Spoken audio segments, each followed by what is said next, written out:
अस्सलाम वालेकुम dear students, मेरा नाम है नईम कासिद और आज हम करने जा रहे हैं एक्सरसाइज 3.2। एक्सरसाइज 3.2 का फर्स्ट क्वेश्चन, इसमें वो कहता है कंसीडर द यूनिवर्सल सेट का आपने कंसीडर करेंगे। यूनिवर्सल सेट जो है हमारे पास क्या है, इज अ मल्टीपल ऑफ 2। वो क्या है, 2 के मल्टीपल्स हैं, यानी कि 2 का टेबल है और अप टू कहाँ से लेके 0 से लेके 30 तक। ठीक है, 0 से अबव देखें, लेस देन और इक्वल टू नहीं लिखा हुआ।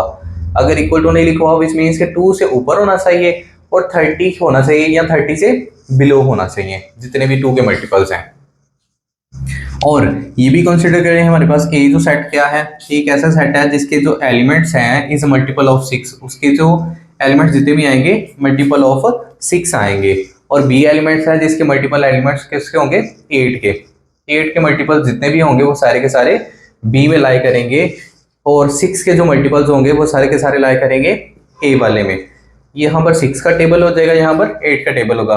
बट कंडीशन क्या है, यहाँ पर यूनिवर्सल सेट बता दिया गया है दैट इज लेस देन और इक्वल टू 30, कि 30 से ऊपर नहीं होना चाहिए। यूनिवर्सल सेट एक ऐसा सेट होता है जो किसी क्वेश्चन में सबसे बड़ा होता है। ठीक है, विच मीन्स के ये जो 6 के मल्टीपल लिखेंगे वो भी 30 से बिलो तक लिखने हैं, 8 के मल्टीपल्स लिखेंगे वो भी 30 से बिलो तक ही लिखने हैं, बिकॉज यूनिवर्सल सेट जो है वो 30 से 30 तक उसकी रेंज है।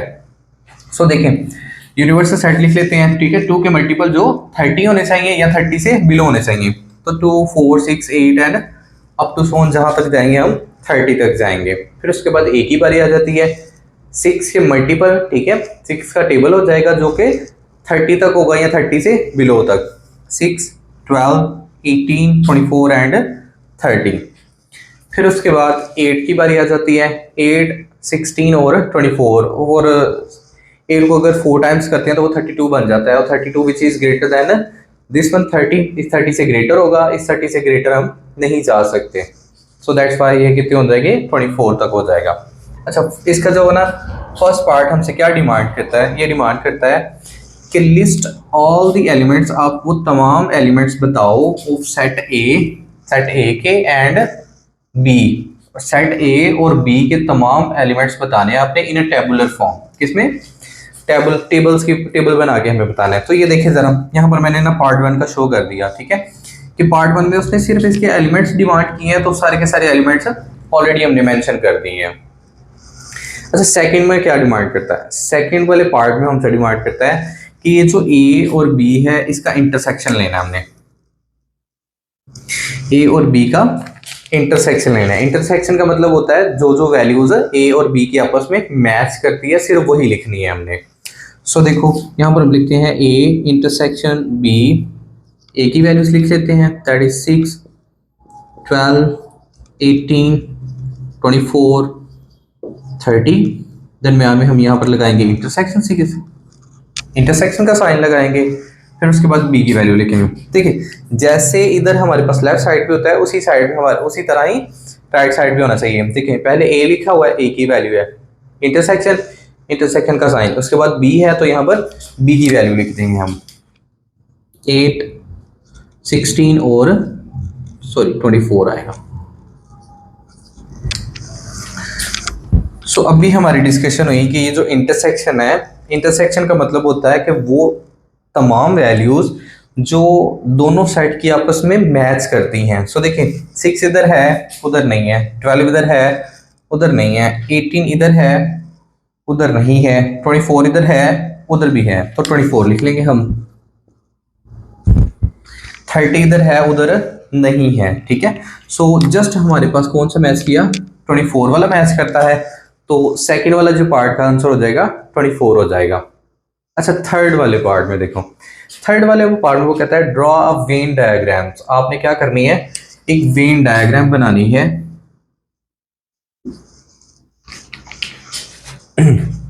इसकी। ठीक है, ए इंटरसेक्शन बी की। सो अगर किसी भी हमारे पास सेट में यूनिवर्सल सेट दिया जाता है, ठीक है, तो उसको हम ना इधर रेक्टेंगल में शो करते हैं। रेक्टेंगल जो सेट होगा, ठीक है, ये आप स्मॉलर भी कर सकते हैं, कोई मसला, इसको थोड़ा सा छोटा कर लेते हैं।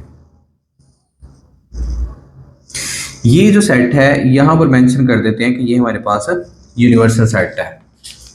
उसके बाद ए जो सेट है वो भी यूनिवर्सल सेट में आता है, बी जो है वो भी यूनिवर्सल सेट में आता है, लेकिन इनका क्या है, एक चीज मैच करती है। ठीक है, अगर कोई वैल्यू ए और बी की आपस में क्या कर रही हो, मैच कर रही हो, तो उसको हम क्या कर देते हैं, दोनों सेट्स को ओवरलैप करवा देते होते हैं। ठीक है, ये जो है इससे ओवरलैप कर रहा है, और इन सेट्स को, ये जो हमारे पास छोटे सेट्स होते हैं, इनको राउंड शेप में लिखते हैं। तो इक्वल भी लिखते हैं तो कोई मसला नहीं है, इक्वल भी अगर दायरे आ जाए तो फिर भी ठीक है। ये इसलिए लिख रहे हैं क्योंकि एलिमेंट्स हमने इसमें पुट भी करने होते हैं। सो इसकी जगह हम लिख लेते हैं ये ए है और ये हमारे पास बी एलिमेंट है। अब देखिए जरा ये टोटल क्या हो रहा है, एक मुकम्मल हमारे पास यूनिवर्सल सेट है, उस यूनिवर्सल सेट में दो एलिमेंट्स हैं, दो सेट और हैं। ठीक है, ए और बी, ए और बी का कुछ हिस्सा आपस में क्या कर रहा है, ओवरलैप कर रहा है। तो देखिए जरा हमारे पास यूनिवर्सल सेट में कौन से हैं, ये अभी हमने देखा। ठीक है, 2 से लेके ऑनवर्ड 30 तक है। ठीक है, इनमें से ना ये वाले जो एलिमेंट्स है ना वो ए में हम लिख लेंगे, 6, 12, 18, 24 और 30। ठीक है, 6, 12, 18, ठीक है, 24 और 30। ये आप कहीं पर भी लिख सकते हैं, ऊपर नीचे, ये कुछ नहीं मैटर करता कि कौन सा एलिमेंट ऊपर लिखा है, कौन सा लिखा है नीचे लिखा है। अच्छा, 24 को मैंने यहाँ पर क्यों लिखा, 24 को हमने यहाँ पर इसलिए लिखा क्योंकि ये जो 24 जो है वो ए में भी आ रहा है और बी में भी आ रहा है, इसलिए ओवरलैपिंग वाला जो था 24 था, इसलिए जो भी ओवरलैपिंग वाले होंगे वो आपने इन स्पेस में डालने होंगे, जो भी वेन डायग्राम की आएगी स्पेस। उसके अलावा बी के एलिमेंट्स कौन से हैं, इसमें आता है 8 आ जाता है। ठीक है, और 16, 8 और 16। जो 24 है, 24 ऑलरेडी ही बी में भी है और ए में भी है, यहाँ पर हमने लिख दिया। अच्छा, अदर देन दीज वैल्यूज, जो भी इनके अलावा वैल्यूज होंगी वो आपने बाकी सेट में आपने फिल कर देनी है सारी की सारी। ठीक है, यूनिवर्सल सेट क्या है, 2 से ऑनवर्ड चलता जाता है। ठीक है, तो इसमें हम क्या रखेंगे, देखिए 2 भी रखेंगे, 4 भी रखेंगे, 6 नहीं रखेंगे, 6 यहाँ पर आ गया हुआ है। ठीक है, उसके बाद 8 भी यहाँ पर आ गया हुआ है, बाकी आ जाता है फिर 10। ठीक है, 12 भी ऑलरेडी यहाँ पर आ गया हुआ है, 14, 16 इधर है। ठीक है, और यहाँ पर आ जाएगा 18 भी यहाँ पर है, 20, 20 के बाद 22, 22, 22 के बाद 24 जो है वो यहाँ पर है। ठीक है, और उसके बाद 26 और उसके बाद 30, 30 भी यहाँ पर है। सो बाकी एलिमेंट्स जो है वो यू में आ जाएंगे। ये हमारे पास कौन से, ए के सेट है, ये हमारे पास बी के एलिमेंट्स हैं, और ये 24 जो है वो ए बी दोनों में लाई करता है। ये हमारी बन गई वेन डायग्राम, सिंपल सी।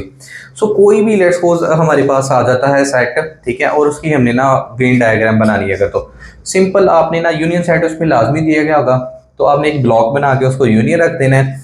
फिर उसके बाद देख लेना है कि दोनों सेट्स में से कुछ चीज़ें ओवरलैप तो नहीं कर रही। अगर ओवरलैप कर रही हैं, ठीक है, मतलब मैच कर रही हैं, तो आपने इनको मैं ऊपर ओवरलैप करवा देना है। अगर मैच नहीं करती तो ए को अलहदा बना देना और बी को थोड़ा सा अलहदा करके बना देना है, टच नहीं करना किसी भी लिहाज से। सो उसके बाद जो ए के एलिमेंट्स होंगे ए के अंदर लिख लीजिएगा, बी के एलिमेंट्स बी के अंदर लिख लीजिएगा, जो रिमेनिंग यू के एलिमेंट्स होंगे वो सराउंडिंग में कहीं पर भी आप लोग लिख लें।